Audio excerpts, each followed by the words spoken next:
na kapag nag-cheat na yung babae, huwag mo nang tanggapin. Kasi hindi nyo ba napansin, after mag-cheat ng babae ninyo, o kaya may makausap man lang siya, kahit hindi bembangan na, may makausap siyang ibang lalaki, unti-unti na nagbabago yung pagtatrato niya sa'yo. Kasi ang babae, once na ma-attach sila sa ibang lalaki, lalo na kapag nabembang sila, mas malakas yun. Pag nabembang sila ng ibang lalaki, tumabi siya sa'yo, halimbawa mag-alibin kayo, diba? Sabay kayong kumain, nagbanding kayo, iba na pakiramdam niya doon. Kasi nga, kapag nagbibigay na siya ng emotional attachment doon sa isang lalaki niya, yung pinagchichitan niya, no? Doon na siya nagiging unti-unting maging loyal. To the point na kapag bumabalik siya sa'yo, nararamdaman niya parang niloloko niya yung bago niya. Gets mo? Nagkakapalit na kayo ng posisyon unti-unti. Kaya dyan mo na mapapansin kapag nagchichit na yung babae, ang lakas namang gaslight sa'yo.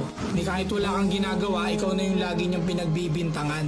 Kasi takot na siya sa sarili niyang multo. Madalas na siyang irritable sa'yo kasi sa totoo lang, nararamdaman nga niya na parang nagchichit na siya dun sa bago niya dahil bumabalik pa siya sa'yo. Gets?